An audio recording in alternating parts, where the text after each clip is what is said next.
हिंदी साहित्य की समकालीन कहानियों की श्रृंखला में आज सुनिए महेंद्र भीष्म की लिखी हुई कहानी वक्त का परिंदा। महेंद्र भीष्म जी साहित्य के क्षेत्र में एक समकालीन कथाकार के रूप में हमारे सामने आए हैं। प्रस्तुत है उनकी लिखी हुई कहानी वक्त का परिंदा।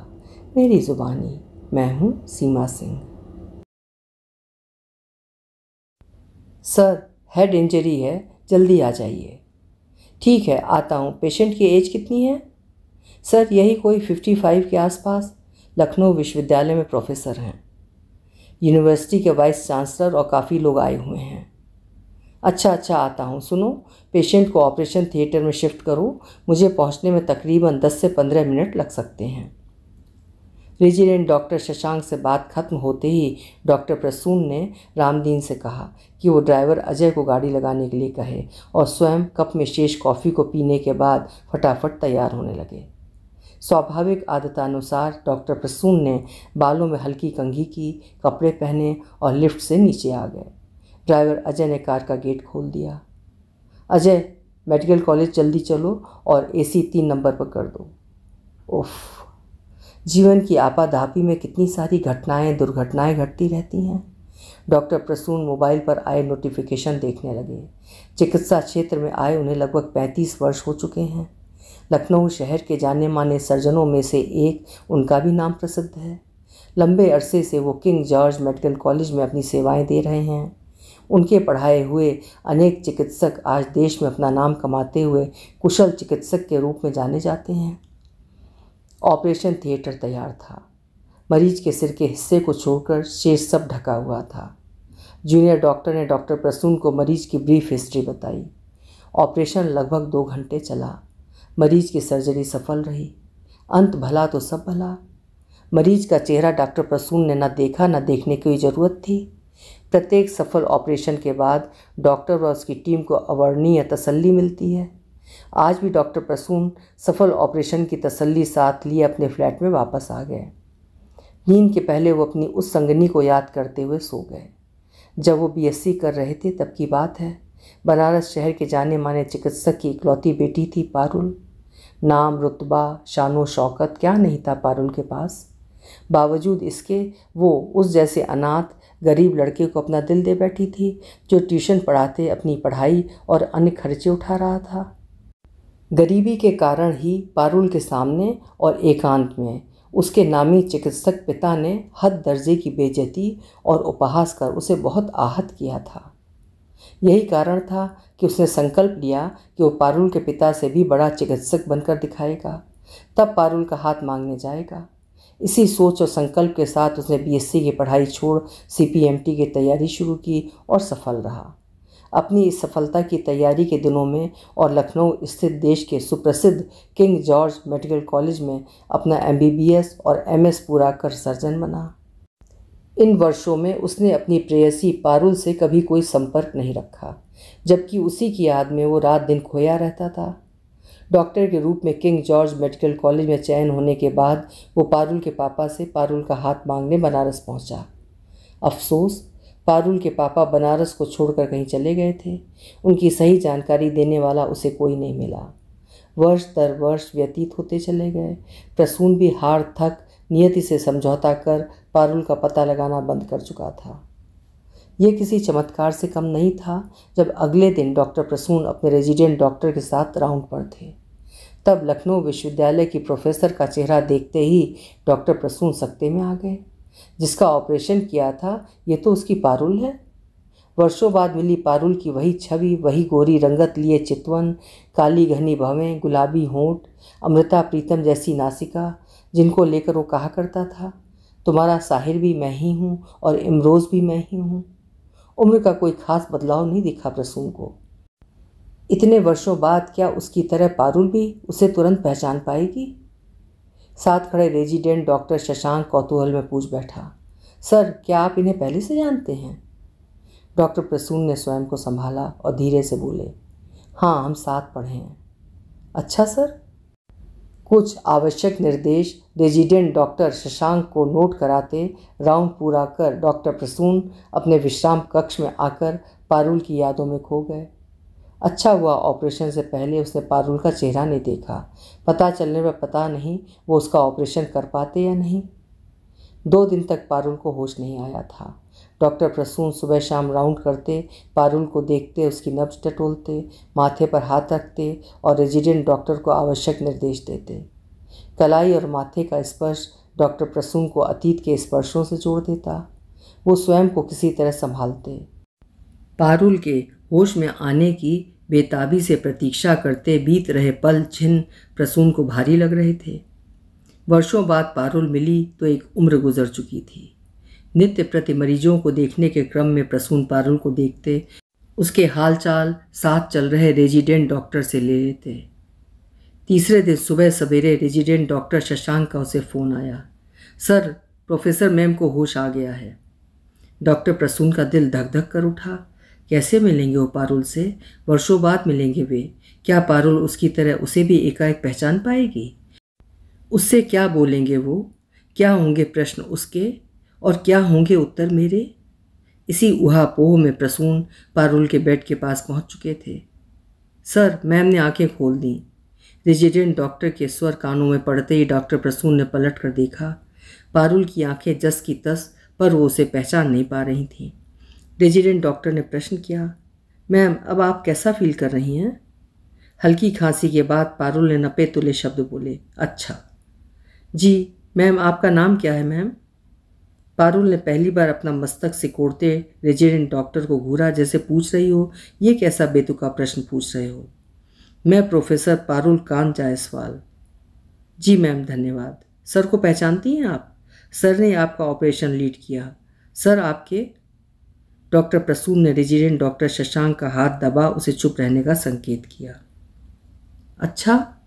एक उचटती दृष्टि पारुल ने प्रसून पर डाली, फिर स्थिर हो गईं पारुल की आंखें। शब्द स्वर कांपे। प्रसून, तुम? ये तुम हो प्रसून? पारुल के स्वर भीगने लगे, आंखें भी पसीज उठीं।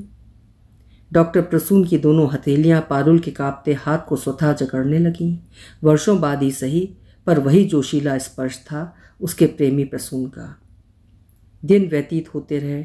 डॉक्टर प्रसून जब राउंड पर आते तब पारुल के हालचाल लेते। अन्य की उपस्थिति में परस्पर संवाद कम होते। हाथों के स्पर्श से ही मौन वाणी में वे अपने अपने मन के भाव व्यक्त कर जाते। जटिल ऑपरेशन और मरीज की स्थिति को डॉक्टर प्रसून भली भांति समझते थे। फलस्वरूप वो पारुल से कम संवाद स्थापित करने की परफेक्ट चेष्टा करते। यद्यपि मन मस्तिष्क में बहुत से प्रश्न उठते, पर चिकित्सा के लिहाज से वो मन मसोस कर रह जाते। कमोबेश पारुल की भी यही स्थिति थी। वो प्रसून से ढेर सारी बातें करना चाहती थी, पर रेजिडेंट डॉक्टर की हिदायत और शारीरिक अवस्था उसे इन सब के लिए मना करती।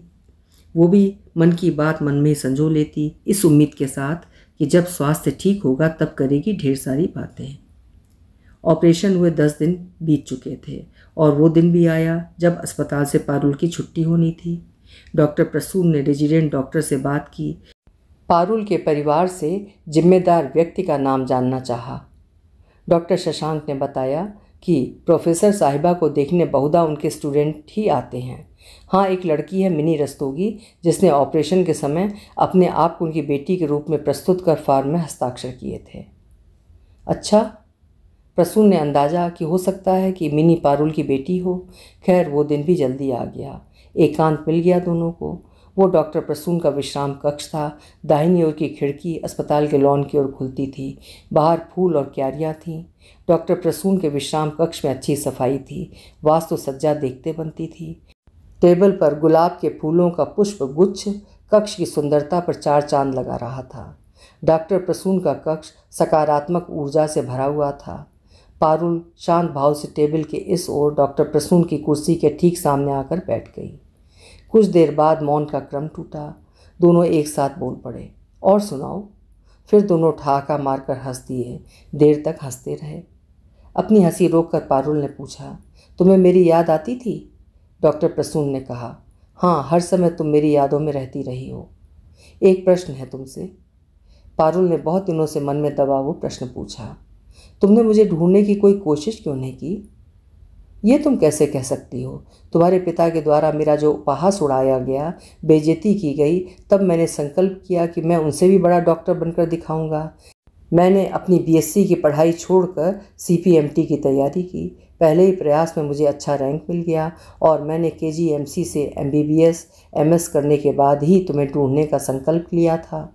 पर इन 6-7 वर्षों के व्यतीत हो जाने के बाद जब मैं बनारस पहुंचा, वहां किसी ने बताया कि तुम्हारे पिता दिल्ली शिफ्ट हो गए हैं।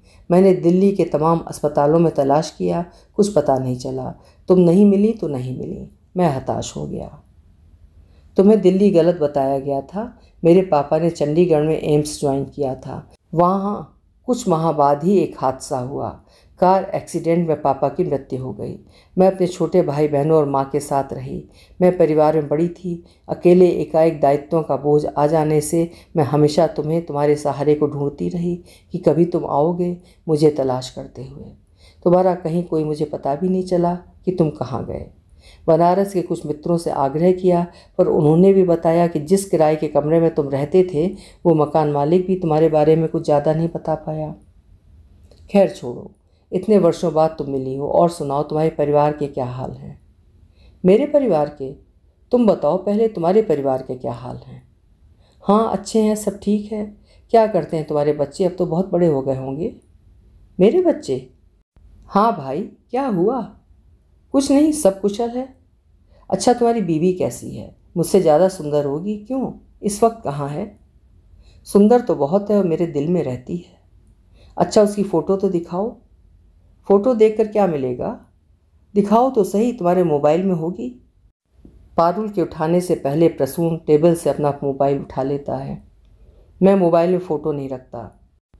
तो फिर भी बताओ ना।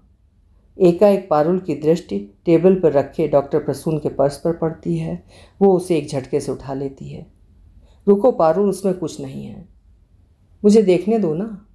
डॉक्टर प्रसून पारुल के पकड़े हुए हाथ को धीरे से छोड़ देता है। पारुल पर्स खोलती है और उसकी आंखें खुली की खुली रह जाती हैं। अश्रुधारा बहने लगती है। तुमने शादी नहीं की? नहीं की। क्यों नहीं की? कैसे करता, तुम्हें अपना जीवन साथी जो मान लिया था इसलिए। पर्स में पारुल की ही युवावस्था की फ़ोटो लगी हुई थी। डॉक्टर प्रसून पारुल के चेहरे को देखता है। उसकी आंखों से भी आंसुओं की झड़ी बहने लगती है। तुम्हें बताऊं, शादी मैंने भी नहीं की। ओह, पर क्यों नहीं की? अच्छा, तुमने मुझे अपना जीवन साथी मान लिया, मैं नहीं मान सकती थी क्या? दोनों के हाथ मिलते हैं, दोनों गले लगते हैं, एक दूसरे के कंधे अपने आंसुओं से भिगोते हैं। कुछ देर बाद डॉक्टर प्रसून पानी से भरा गिलास पारुल को थमाते हैं। पारुल भरे गले से कहती है, पहले तुम पियो, और प्रसून के होंठों पर गिलास लगा देती है। 2 घूंट पानी पीने के बाद डॉक्टर प्रसून पारुल को पानी पिलाते हैं। टेबल पर रखे पुष्प गुच्छ से एक गुलाब का फूल निकालकर पारुल के सामने घुटनों के बल बैठकर उसे गुलाब का फूल भेंट करते हुए कहते हैं, पारुल, मुझसे विवाह करोगी? पारुल डॉक्टर प्रसून के हाथ का गुलाब दोनों हाथों से लेकर अपने धारा प्रवाह बह रहे आंसुओं को पोंछते हुए और मुस्कुराते हुए बोलती है, हाँ। अस्पताल का वो कक्ष सकारात्मक ऊर्जा से और अधिक भर जाता है। अभी आप सुन रहे थे महेंद्र भीष्म जी की लिखी हुई कहानी वक्त का परिंदा। 2 युवा प्रेमियों के बिछड़ने और फिर लंबे अरसे के बाद पुनर्मिलन की एक खूबसूरत सी कहानी। आशा है आपको भी पसंद आई होगी। पसंद आई हो तो लाइक ज़रूर करिएगा, और चैनल अभी तक सब्सक्राइब ना किया हो तो चैनल भी सब्सक्राइब करिएगा। कल फिर मिलेंगे। आपका समय शुभ हो।